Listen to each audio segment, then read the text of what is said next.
Assalamualaikum warahmatullahi wabarakatuh. Innal hamdalillah nahmaduhu wa nasta'inuhu wa nastaghfiruh wa na'udzu billahi min shururi anfusina wa min sayyiati a'malina. May yahdihillahu fala mudhillalah wa may yudlil fala hadiyalah. Asyhadu an la ilaha illallah wahdahu la syarikalah wa asyhadu anna Muhammadan 'abduhu wa rasuluh. Amma ba'du. Alhamdulillah, kita panjatkan syukur kepada Allah Subhanahu wa taala. Allah memberikan taufik dan hidayah kepada kita sampai kita dapat mendirikan salat fardu maghrib secara berjemaah, dan kita duduk seketika selepas maghrib ini untuk mentadabbur ayat-ayat Al-Quran. Dan pada malam ini topik kita ialah berkaitan melampau dalam memuliakan orang soleh merupakan antara penyebab berlakunya kesyirikan. Jadi kita pun tahu apa yang berlaku dalam negara kita, gempar dengan ajaran sesat yang memang dah lama dah wujud. Yang mana kalau kita teliti apakah punca berlaku perkara tersebut sampai berlaku ketaksuban daripada pengikut kepada pemimpin kumpulannya, ialah kerana melampau-lampau dalam memuliakan. Melampau-lampau dalam memuliakan orang yang dianggap sebagai soleh. Sebab itu apa sahaja yang dikatakan oleh pemimpin kumpulannya akan diikuti. Kerana percaya orang itu ada kedudukan yang tinggi di sisi Tuhan. Dia adalah Imam Mahdi, wali dan semisalnya. Dan hakikatnya perkara ini, ketaksuban kepada orang soleh atau orang yang dianggap soleh telah berlaku berzaman-zaman dan telah disinggung dalam Al-Quran. Allah Subhanahu wa taala dah sebut dalam Al-Quran teguran agar jangan kita melampaui batas. Jadi malam ni ayat yang pertama yang kita nak lihat ialah ayat surah An-Nisa ayat 171, yang mana Allah Subhanahu wa taala menegur ahlul kitab. Ahlul kitab ni orang Yahudi, orang Kristian, yang mana salah satu penyelewengan mereka, kesalahan akidah mereka, ialah mereka terlalu memuliakan Nabi. Mereka memuliakan Nabi yang Allah utuskan, tetapi memuliakan mereka itu sampai ke tahap meletakkan tahap ketuhanan kepada Nabi tersebut. Allah sebut dalam surah An-Nisa ayat 171. A'udzu billahi minasyaitonir rajim. Ya ahlal kitab la taghlu fi dinikum. Wahai ahlul kitab, janganlah kamu melampaui batas dalam agama kamu. Wa la taqulu 'ala Allahi illa al-haqq. Janganlah kamu mengatakan terhadap Allah Subhanahu wa taala melainkan perkara yang benar sahaja. Innamal masihu Isa bin Maryam Rasulullah wa kalimatuhu alqaha ila Maryam. Sesungguhnya hanya saja Al-Masih Nabi Isa bin Maryam itu adalah utusan Allah Subhanahu wa taala. Wa kalimatuhu alqaha ila Maryam.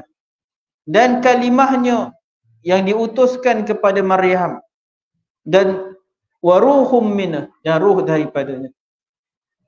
Jadi Allah Subhanahu wa taala sedang menegur ahlul kitab yang melampaui batas dalam memuliakan Nabi Isa alaihi salam. Allah kata la taghlu fi dinikum. Jangan kamu melampaui batas dalam agama kamu. Jadi ghulu ini la taghlu, larangan daripada melampau-lampau. Melampau-lampau. Jadi walaupun ayat ini Allah kata wahai ahlul kitab, wahai orang Nasrani, wahai orang Yahudi, tetapi maksudnya seruan ini, larangan ini daripada melampaui dalam agama, melampau batas dalam agama ini termasuk jugalah umat Islam. Jangan kita kata ayat ini ditujukan kepada ahlul kitab saja, tak. Sebab memang ayat-ayat Al-Quran ada yang ditujukan kepada golongan tertentu, tetapi pengajaran dia, faedah dia umum untuk semua orang. Jadi walaupun arahan larangan daripada melampau-lampau dalam beragama ini ditujukan kepada Ahlul Kitab, tetap juga kita umat Islam dilarang dalam melampau-lampau. Sebab itu Nabi SAW bersabda dalam hadis yang sahih. Nabi SAW kata, la tattabi'unna sunanal ladzina min qablikum shibran wa bishibrin. Sungguh kamu akan mengikut jalan-jalan orang sebelum kamu, shibran bishibrin, sejengkal demi sejengkal, wa zira'an bi zira'in, sehasta demi sehasta, hatta law dakhalu fi juhri dabbin lattaba'tumuhum, sampailah kalau mereka masuk ke dalam lubang biawak, lubang dab sekalipun, biawak padang pasir itu, kamu akan ikut juga. Jadi Nabi SAW bagi tahu umat Islam, umat Muhammad SAW, sebahagiannya akan ikut jejak langkah orang-orang Ahlul Kitab ni. Lalu para sahabat bila dengar kata-kata Nabi SAW, yang mana Nabi SAW kata, kamu ni, sebahagian daripada kamu ni akan ikut jejak langkah kaum-kaum terdahulu, maka para sahabat tanya, wahai Rasulullah, adakah kaum-kaum terdahulu tu merujuk kepada Kristian, Nasara dan Yahudi? Maka Nabi SAW jawab, faman, kalau bukan mereka, siapa lagi?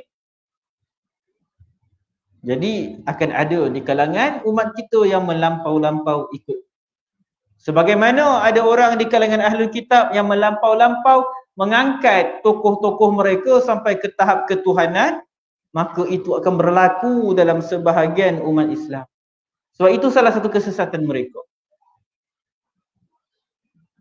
Jadi sebagaimana orang Yahudi dan Nasara dilarang dulu, maka begitu jugalah kita umat Islam dilarang. Apa contoh sifat melampau orang Yahudi, Ahli Kitab, antaranya Yahudi?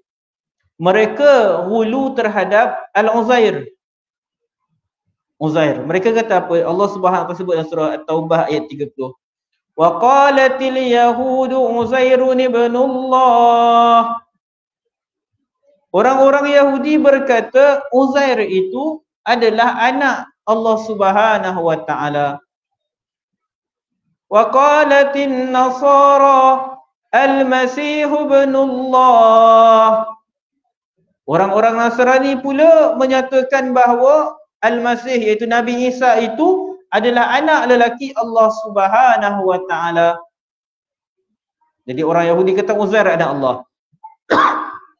Orang Nasara kata Nabi Isa anak Allah Subhanahu wa taala. Jadi Allah bantah perkara ini. Sebab itu umat Islam kita tidak menyatakan ada mana-mana manusia yang merupakan Tuhan atau anak Tuhan. Sebab itu jelas dalam surah Al-Ikhlas, lam yalid wa lam yulad. Allah tidak melahirkan dan tidak dilahirkan. Allah tidak melahirkan, tidak ada mak, tidak ada bapa, tidak ada anak. Sebab itu di kalangan orang Nasara mereka ada konsep Trinity. Mereka menganggap Isa itu Allah. Mereka menganggap Isa itu adalah anak Allah Subhanahu wa taala. Dan konsep ketuhanan mereka yang bercelaru. Jadi Nabi Isa itu sebenarnya manusia ke Tuhan. Jadi bercelaru akidah tersebut. Jadi itu contoh kesesatan mereka. Kita lihat ayat-ayat yang berkaitan kesesatan orang Nasrani dalam mengagungkan Nabi Isa alaihissalam. Allah sebut dalam surah Al-Ma'idah ayat 17. Ada orang Nasara, orang Kristian menganggap Nabi Isa itu dialah Allah Subhanahu wa taala. Allah kata dalam Al-Ma'idah ayat 17, laqad kafara alladhina qalu innallaha huwal masih ibnu Maryam. Sungguh telah kafir orang-orang yang berkata sesungguhnya Allah itu ialah Al-Masih. Allah itu ialah Nabi Isa, anak kepada Maryam. Jadi ada orang Nasara yang kata Nabi Isa itu adalah Allah Subhanahu wa taala. Dan mereka juga menganggap Nabi Isa itu anak kepada Allah. Ada pula yang kata Nabi Isa anak kepada Allah.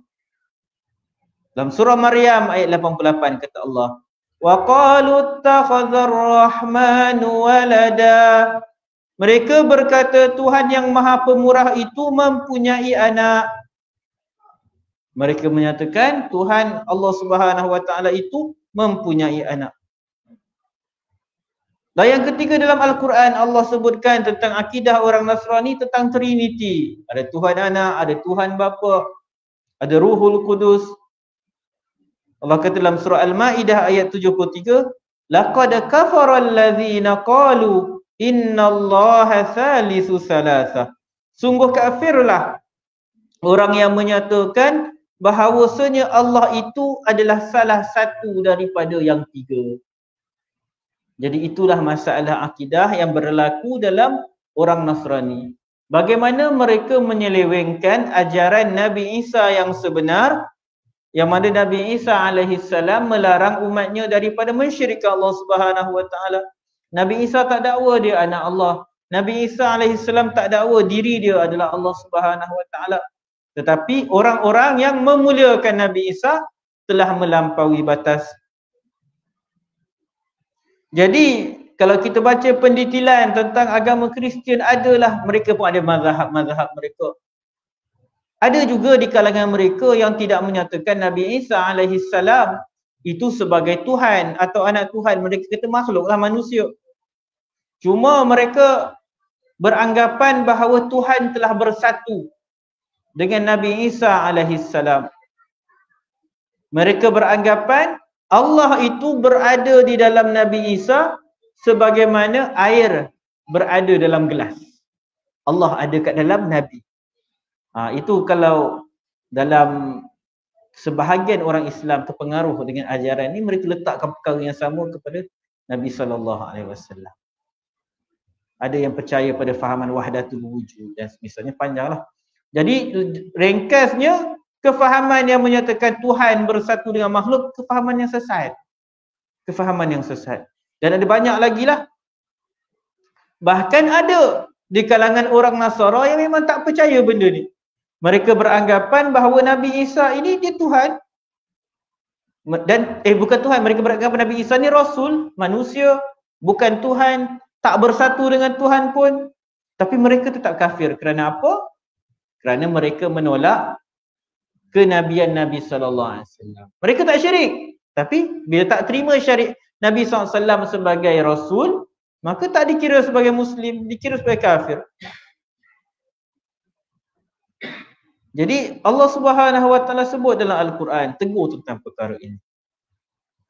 Dalam surah Al-Ma'idah ayat 75 Allah sebut, Mal Masihu ibnu Maryam illa Rasulullah. Nabi Isa Al-Masih, Nabi Isa bin Maryam itu, dia ini melainkan seorang Rasul. Qad khalat min qablihi rusul. Dan telah berlalu sebelum Nabi Isa alaihi salam rasul-rasul yang lain. Wa ummuhu siddiqah. Dan ibunya orang yang benar, wanita yang benar. Kita tahu bagaimana Maryam melahirkan Nabi Isa. Nabi Isa tak ada ayah. Nabi Isa tak ada ayah. Tidaklah susah untuk Allah menciptakan Nabi Isa alaihi salam tanpa ayah. Sebab Allah telah menciptakan Nabi Adam alaihi salam tanpa mak, tanpa ayah. Jadi kalau sekadar nak cipta Nabi Isa tanpa ayah, tak susah untuk Allah Subhanahu Wa Taala. Dan tidak ada apa pun yang susah untuk Allah Subhanahu Wa Taala. Jadi itu yang pertama. Contoh dalam Al-Quran, bagaimana Ahlul Kitab, orang-orang Nasara dan Yahudi melampau memuliakan Nabi mereka. Lalu disebabkan pelampauan memuliakan Nabi mereka, membawa kepada kesyirikan. Kita lihat isu yang kedua dalam Al-Quran. Allah menceritakan tentang umat Nabi Nuh alaihi salam. Abdullah bin Abbas menerangkan tentang firman Allah dalam surah Nuh ayat 23. Allah kata, wa qalu la tadharunna alihatakum. Mereka, iaitu orang-orang musyrikin daripada kaum Nabi Nuh berkata, janganlah kamu sama sekali meninggalkan Tuhan-Tuhan kamu.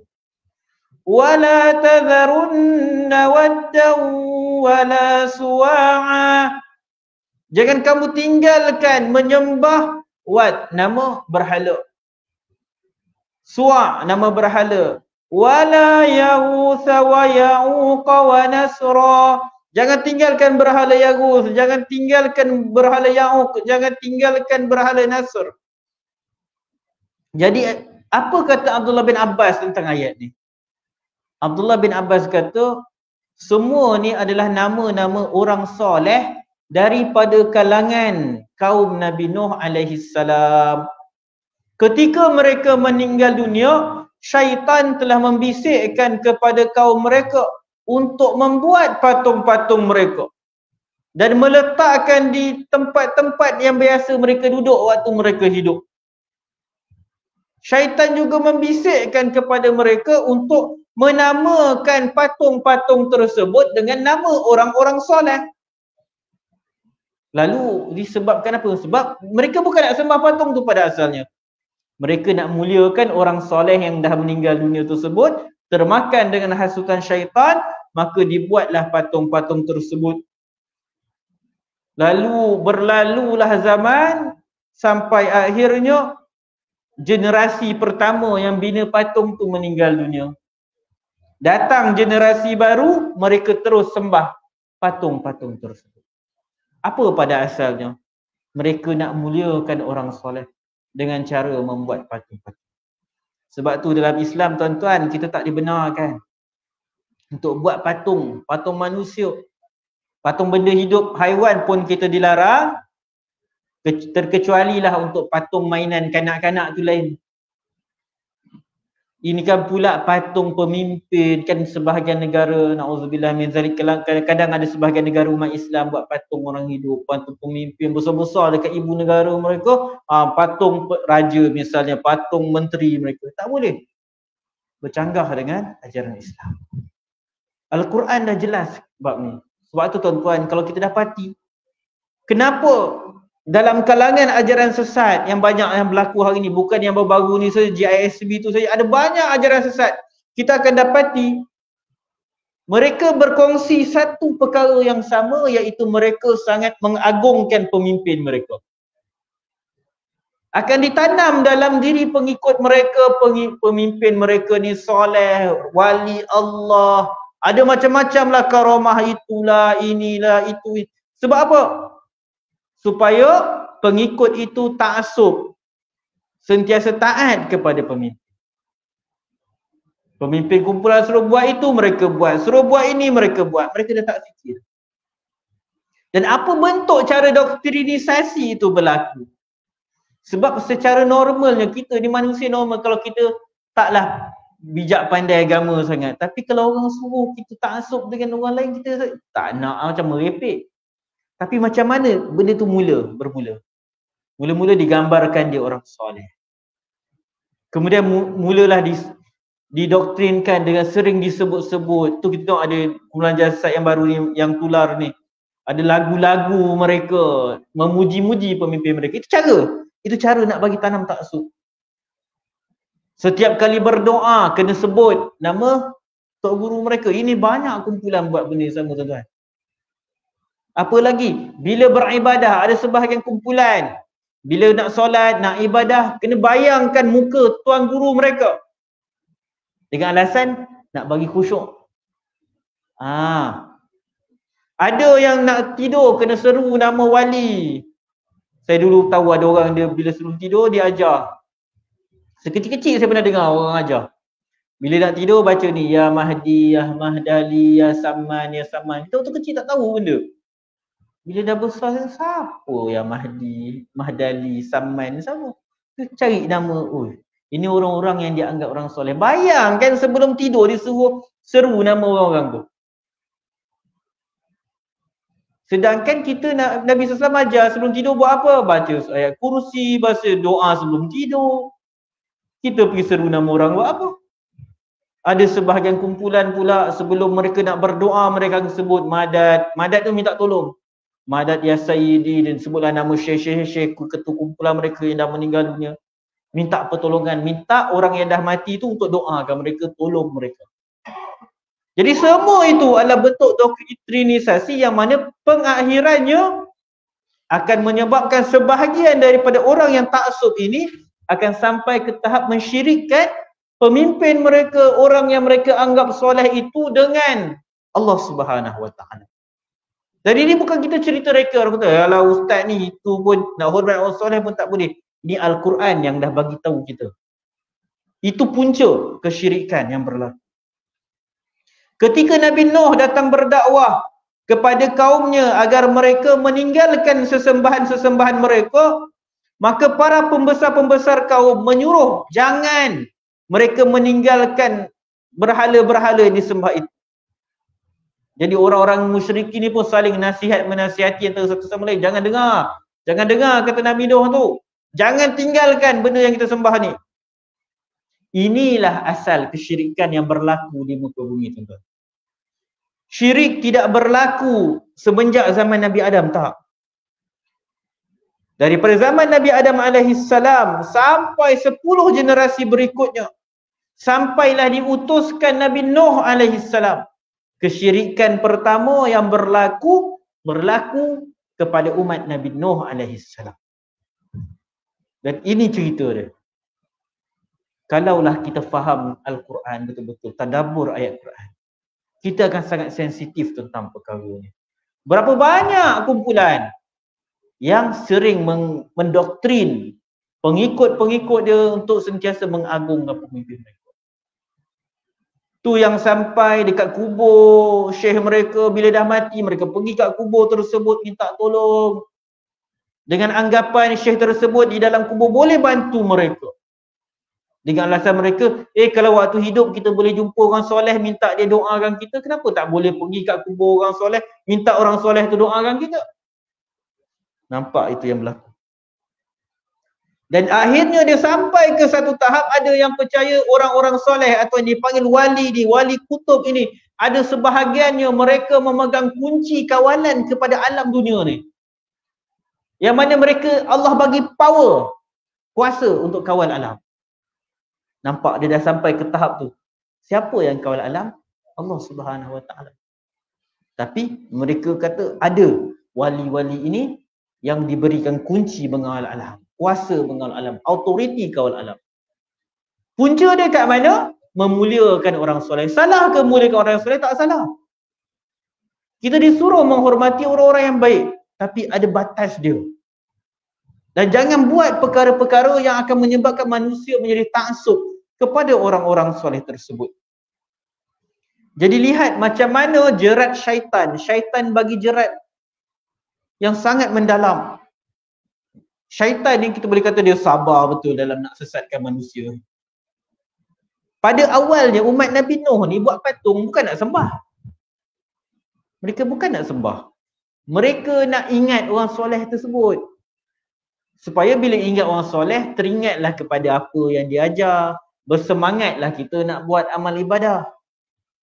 Itulah juga dalam ajaran dalam sebahagian kumpulan-kumpulan yang ada dalam kalangan umat Islam. Bila beribadah, kita disuruh bayangkan wajah guru. Punyalah kita kalau ibadah selama ni kita disuruh untuk fokus ke Allah Subhanahu Wa Taala. Ibadah kita, niat kita ikhlaskan kepada Allah. Tiba-tiba ada kumpulan yang mengajar bila nak solat, bayangkan wajah guru bila nak mula solat tu. Supaya lebih khusyuk, lebih terikat. Dia kata guru tu dekat dengan Allah Subhanahu. Nabi SAW tak pernah suruh sahabat bayangkan wajah Nabi SAW. Kau berfikirlah. Nabi SAW mengajar solat kepada para sahabat. Tak pernah Nabi SAW suruh para sahabat bayangkan wajah aku waktu solat. Tak payah tuan-tuan. Itulah awal-awalnya. Kita tak kata mereka sembah atau guru mereka tu. Mereka hanya bayangkan. Tapi itulah permulaan.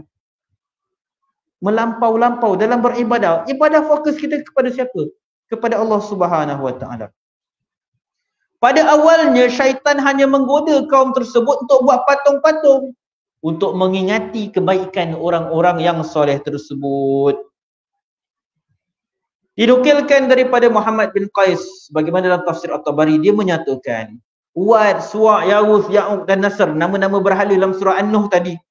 Surah Nuh tadi, mereka adalah orang-orang soleh yang ada pengikut setia yang sentiasa ikut mereka, mencontohi mereka. Ketika mereka wafat, Pengikut setia ni pun berkata, kan elok kalau kita buat patung untuk ingat mereka. Pasti kita akan lebih bersemangat untuk beribadah. Akhirnya mereka buat patung tersebut. Jadi berlalu masa macam itu sebutkan tadi, akhirnya cucu cicit mereka pergi sembah patung tu. Jadi itulah perkara yang berlaku dalam sejarah tamadun manusia, tuan-tuan. Sebab itu kita boleh katakan kenapa macam mana umat Islam pada hari ini boleh terjebak dengan ajaran sesat, taksub kepada pemimpin. Kalau kita lihat apa yang berlaku hari ini, sanggup diikut arahan pemimpin untuk duduk berpisah dengan anak dan isteri. Dah kahwin, seorang duduk kat sini, seorang duduk kat sana. Anak pula duduk kat rumah amal, rumah anak yatim. Padahal bukan anak yatim, mak bapak hidup lagi. Kalau kita fikir kita yang di luar kumpulan ni, macam mana diorang boleh buat macam ni? Boleh ikut? Takkan tak boleh fikir. Tapi kenapa mereka jadi macam tu? Sebab dari kecil budak-budak yang duduk daripada rumah anak yatim tu dah ditanamkan macam tu.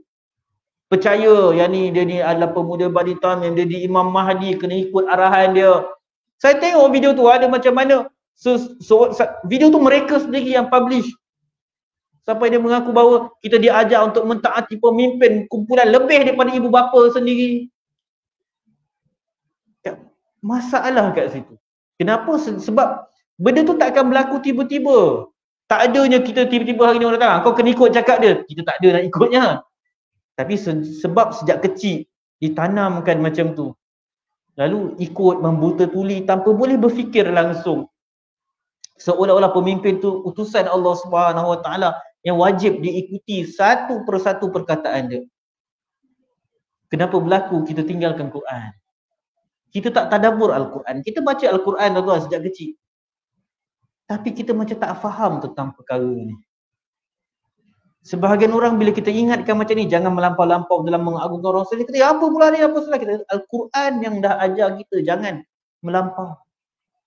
Macam mana seorang Nabi, Nabi Isa alaihissalam, orang melampau-lampau mengagungkan dia sampai menyatakan dia anak Tuhan. Sampai menyatakan dia itu sendiri Tuhan. Allah tegur perkara tersebut. Apatah lagi orang-orang lain yang belum tentu kedudukannya betul ke tidak, tiba-tiba kita nak melampaui batas dalam memuliakan mereka. Kalau kita lihat, Imam Al-Qurtubi menukilkan, disebutkan para ulama menyatakan bahawa nenek moyang mereka membuat patung-patung tersebut pada asalnya dengan niat yang baik. Mereka pun beribadah kepada Allah. Mereka bukan sembah pada asalnya. Bila mereka dah bina patung, mereka beribadah di sisi patung-patung tersebut. Bukan sembah patung, mereka sembah Allah. Mereka beribadah kepada Allah di sisi patung tersebut dengan anggapan yang lebih khusyuk. Perbuatan ini terus berlangsung dalam tempoh yang lama sampailah datang generasi yang baru yang tak faham tujuan asal nenek moyang dia buat patung tersebut, maka mereka menyembah patung tersebut. Sebab itulah dalam syariat umat Nabi Muhammad SAW kita dilarang buat patung. Sesiapa patung orang ke ibu bapa sekalipun kita tak disuruh buat perkara tersebut. Bermula hanya dengan niat yang baik, nak memuliakan orang yang soleh. Akhirnya terjebak dalam kesyirikan. Kalau kita lihat hadis-hadis Nabi SAW sangat jelas tentang perkara ni. Nabi SAW menyebutkan dalam hadis yang sahih Al-Bukhari daripada Umar. Nabi SAW kata, "La tuturuni kama atratin nasara Isa bin Maryam." Jangan kamu berlebih-lebihan memuji aku sebagaimana orang Nasrani berlebih-lebihan memuji Nabi Isa alaihissalam. Innama ana abdun. Sesungguhnya aku ini hanyalah seorang hamba, kata Nabi sallallahu alaihi wasallam. Faqulu abdallah, faqulu abdullah wa rasuluh. Sebutlah Nabi ini adalah hamba Allah dan utusan Allah Subhanahu wa taala. Jadi kita dilarang Walaupun kita disuruh memuliakan Nabi SAW, tapi kita ingat Nabi SAW ingatkan kita jangan melampau-lampau. Jangan sampai jadi macam umat Nabi Isa alaihissalam mengangkat Nabi Isa ke tahap ketuhanan. Ali bin Abi Talib dia pernah menyatakan, dia kata kat kawan dia, ala ab'athuka ala ma ba'athani alaihi Rasulullah sallallahu alaihi wasallam. Mahukah kamu aku utuskan untuk melaksanakan satu perintah yang pernah Nabi sallallahu alaihi wasallam arahkan kepadaku. Alla tad'a timthalan illa tamastah. Iaitu jangan kau biarkan satu patung pun melainkan kau musnahkan. Wala qabran musyrifan illa sawaita. Dan jangan kau biarkan mana-mana tanah kubur yang ditinggikan secara berlebihan, melainkan kau ratakan. Kalau kita lihat, antara sifat melampau dalam memuliakan orang soleh yang dilakukan oleh umat Islam ialah kita tengok apa yang berlaku di kubur-kubur orang soleh. Dibuat binaan yang tinggi-tinggi, dihiasi dengan pelbagai hiasan. Sedangkan Nabi SAW larang membuat binaan di kubur. Dan lihat apa Ali radhiyallahu anhu sebut dalam hadis sahih Muslim ini. Dia kata Nabi SAW suruh jangan biarkan ada sebarang patung, kena dimusnahkan. Dan jangan biarkan mana-mana kubur yang melampau-lampau sangat tinggi, melainkan diratakan.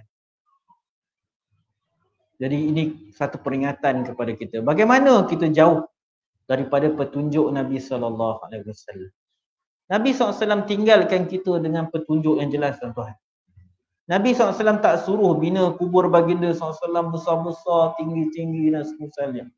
Nanti kalau sempat kita masuk macam perbincangan tentang keadaan kubur Nabi SAW. Macam mana yang boleh berlaku sekarang tiba-tiba ada kat dalam macam ada kat dalam kawasan masjid.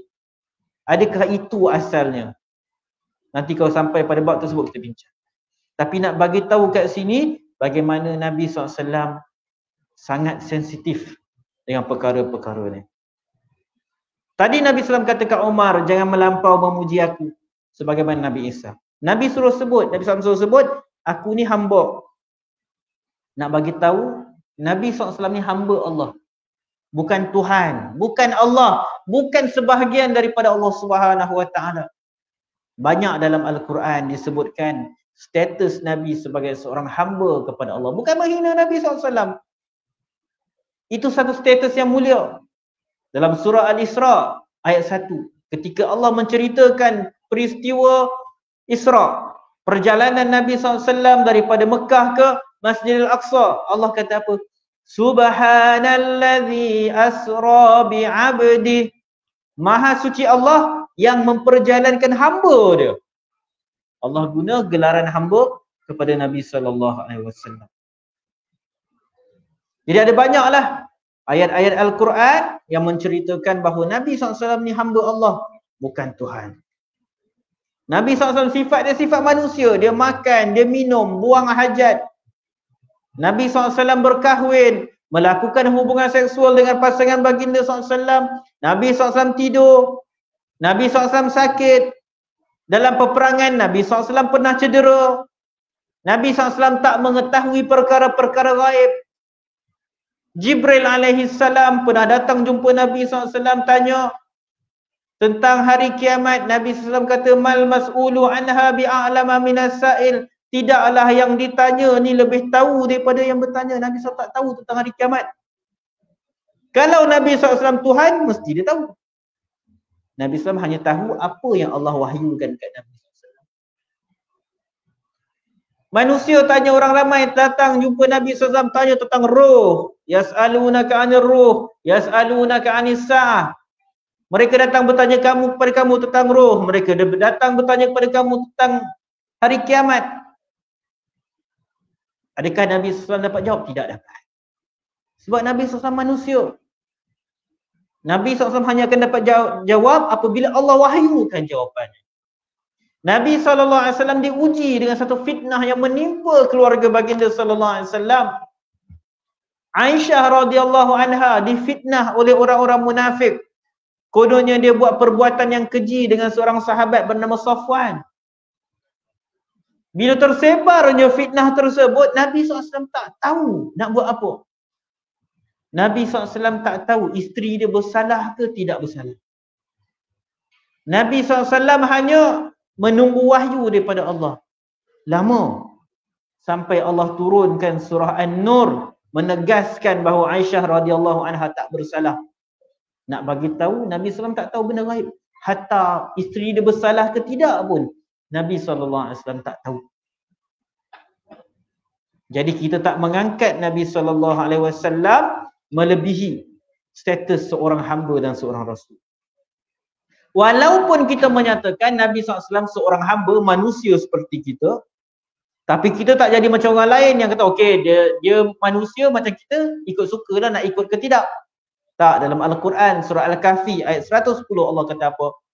Qul innama ana basyarum mithlukum. Katakanlah wahai Muhammad, innama ana basyarum mithlukum. Sesungguhnya hanya saja aku ni manusia macam kamu. Tapi yuha ilayya annama ilahukum ilahu wahid. Diwahyukan kepadaku bahawa sesungguhnya Tuhan kamu itu hanyalah Tuhan yang esa. Jadi Nabi SAW manusia macam kita.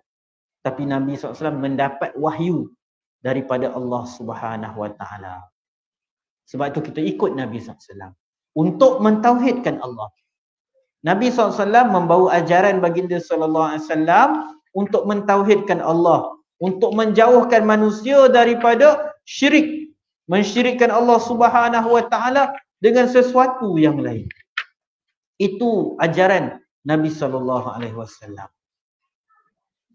Jadi kalau kita lihat dalam hadis Sahih Al-Bukhari dan Muslim daripada Aisyah bahawa Ummu Salamah pernah cerita dekat Nabi SAW tentang gereja yang pernah dia tengok dekat Habsyah.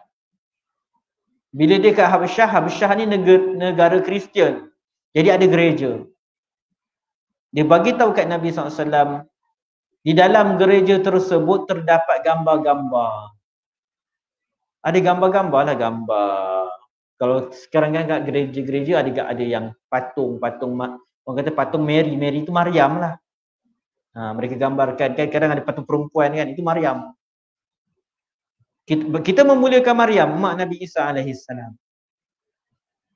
Jadi Ummu Salamah kata, ulaika, bila dia beritahu kat Nabi SAW ada patung, Nabi SAW bagi tahu kat Ummu Salamah, ulaika idza mata fihim rajulus salih. Mereka ni setiap kali ada orang soleh di kalangan mereka yang meninggal dunia, banau ala qabrihi masjidah, mereka akan bina masjid dekat atas kubur orang tersebut. Wasawwaru fihi tilka aswar, dan mereka akan buat patung. Ulaika syirarul khalqi indallah, mereka inilah seburuk-buruk makhluk di sisi Allah Subhanahu Wa Taala. Jadi mereka ni jadi seburuk-buruk makhluk sebab apa? Pertama, mereka memuja kubur dengan menjadikan ia sebagai tempat beribadah. Solat kat situ, sembahyang kat situ, kemudian mereka membina patung. Ummu Salamah ni dia merupakan salah seorang isteri Nabi SAW. Dia termasuk antara rombongan hijrah yang pertama berhijrah ke Habsyah. Jadi bila ke Habsyah itulah dia nampak perkara tersebut. Jadi nak bagi tahu bagaimana penyelewengan tersebut masuk di kalangan orang-orang Nasara. Sampai dalam gereja mereka ada patung-patung, ada gambar-gambar. Sebab itu sepatutnya tuan-tuan, masjid kita, surau kita, jangan digantung gambar-gambar ulama atau tokoh-tokoh. Saya pernah pergi satu surau dulu. Dekat dinding mereka saya yakin mereka bukan nak sembah. Mereka gantung tampal gambar syekh ni. Itu surau sebuah universiti lah. Saya pergi, saya cabut semua. Saya cabut, saya kata tak sepatutnya dekat dalam masjid ni, surau, tempat ibadah, digantung gambar-gambar manusia. Tak sepatutnya gambar haiwan, gambar manusia dipuja-puja macam tu, tak boleh. Walaupun tak ada niat nak puja dan semisalnya. Kalau tak, apa beza kita dengan orang-orang Kristian ni? Dan kita kena ingat, mereka kata, alah ustaz, kita bukan nak sembah, kita bukan nak minta tolong daripada gambar orang soleh tu. Kita hanya nak muliakan mereka, perkenalkan orang soleh kepada masyarakat. Ingat apa yang berlaku pada umat Nabi Nuh alaihissalam. Asalnya mereka bukan nak sembah. Tapi itu yang berlaku pada pengakhirannya. Kita ni macam kadang-kadang bila terjebak dengan ajaran sesat, kita kena fikir. Jauh kita daripada Al-Quran. Allah dah bagi tahu dah dalam Al-Quran apa yang berlaku kepada umat-umat terdahulu. Cerita umat-umat terdahulu ni bukan cerita untuk kita seronok-seronok baca. Ia cerita yang kita kena ambil pengajaran daripadanya. Jangan kita ulang perangai mereka. Jangan diulang perangai mereka. Tapi na'udzubillah min zalik, kita tahu macam mana fenomena dalam umat Islam pada hari ini. Ada yang jenis bila pergi kubur orang soleh minta tolong. Bila ada masalah pergi kat kubur orang soleh minta tolong dan sebagainya. Na'udzubillah min zalik. Adakah itu ajaran Nabi SAW? Bukan. Sama sekali bukan. Ada yang sampai dekat kubur orang soleh tu dibuat bunga, dihias-hias kubur tu melampau-lampau, ditabur bunga punya banyak sampai kubur tu dah macam kek hari jadi tu tengok. Punya cantik orang. Penuh orang bunga punya besar. Ini ke ajaran Islam? Ini ke yang Nabi SAW ajar pada kita?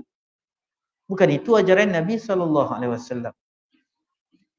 Dalam riwayat Al-Bukhari dan Muslim, Aisyah radhiyallahu anha menceritakan ketika Nabi SAW nak dekat-dekat meninggal dunia, apa antara pesanan Nabi SAW?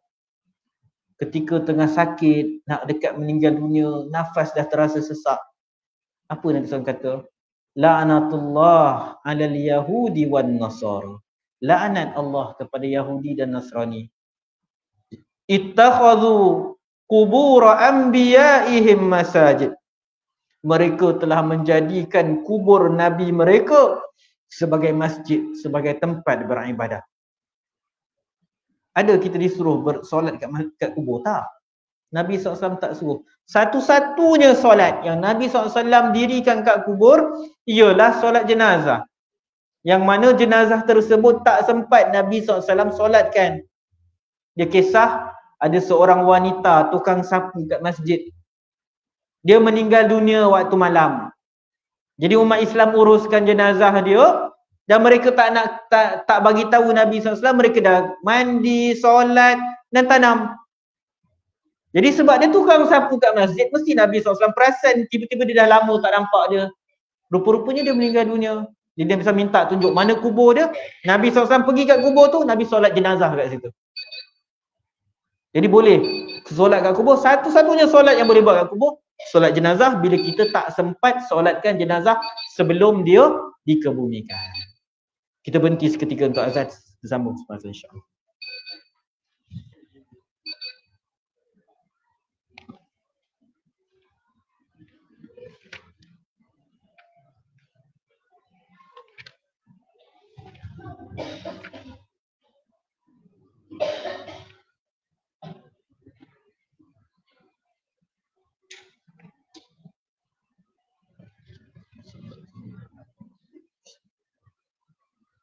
Allahu Akbar, Allahu Akbar, Allahu Akbar, Allahu Akbar. Asyhadu an la ilaha illallah.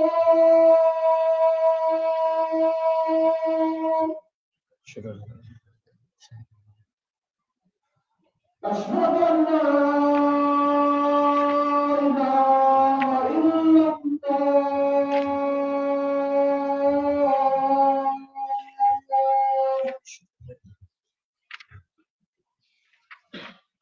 أشهد أن محمدا رسول الله.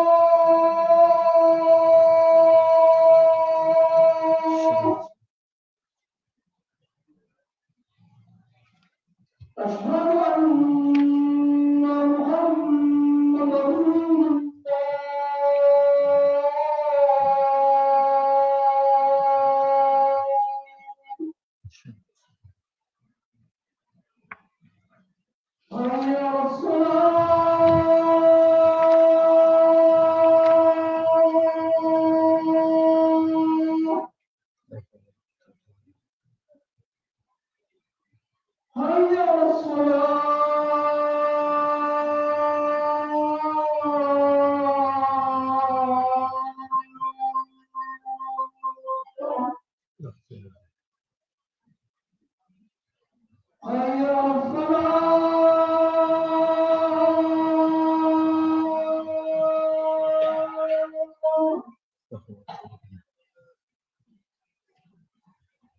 حي على الصلاة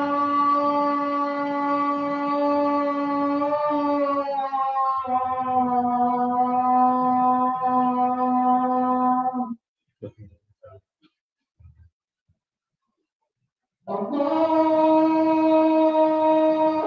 أكبر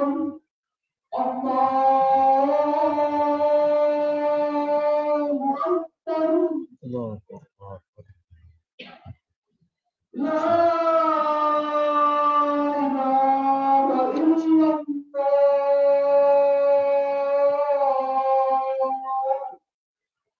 لا إله إلا الله صل على محمد. اللهم رب هذه الصلاة والسلام آتي محمد وسيلة وفضيلة وأصل مقام محمد الذي.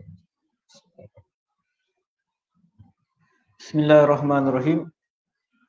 Jadi apa yang dapat kita simpulkan pada hari ini ialah bagaimana Al-Quran dan hadis-hadis Nabi SAW yang sahih telah secara jelas menyebutkan larangan untuk kita melampau dalam memuliakan orang-orang soleh. Itu punca berlaku kesyirikan di muka bumi.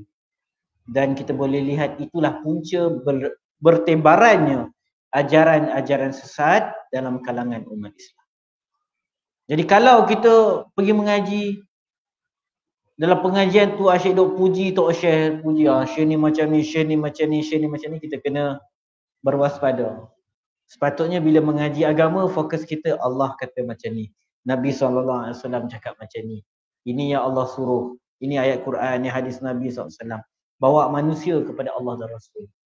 Tapi kalau dalam kuliah tu asyik duk puji awal sampai ke akhir, puji tok syekh dia je, itu sebenarnya petanda-petanda yang tak elok lah. Sebab bukan itu dakwah Nabi SAW. Bukan itu pengajian agama yang sepatutnya. Pengajian agama yang sepatutnya, penyucian jiwa yang sepatutnya membawa kepada mengagungkan Allah Subhanahu Wa Taala. Bukan duk asyik cerita kelebihan guru dia, kelebihan guru. Boleh kita cerita pasal kelebihan guru kita, tapi kalau setiap kali dah nampak melampaui batas, maka kita kena berjaga-jaga kat situ. Ingat apa yang telah disebutkan dalam Al-Quran dan hadis Nabi SAW. Jadi insyaAllah pada bulan hadapan kita masih lagi pada berkaitan melampau dalam memuliakan orang soleh. Dia ada beberapa isu tentang larangan Nabi SAW daripada solat ke arah kubur, daripada menjadikan kubur sebagai masjid. Mungkin timbul persoalan macam mana kubur Nabi SAW yang ada kat dalam Masjid Nabawi tu. Jadi itu berkaitan sejarah. Nanti insyaAllah pada sesi akan datang kita akan bincangkan perkara tersebut. Ada sebarang soalan? Kalau tak ada, kita sering tasbih kafarah. Subhanakallahumma bihamdika asyhadu an la ilaha illa anta astaghfiruka wa atubu ilaik. Assalamualaikum warahmatullahi wabarakatuh.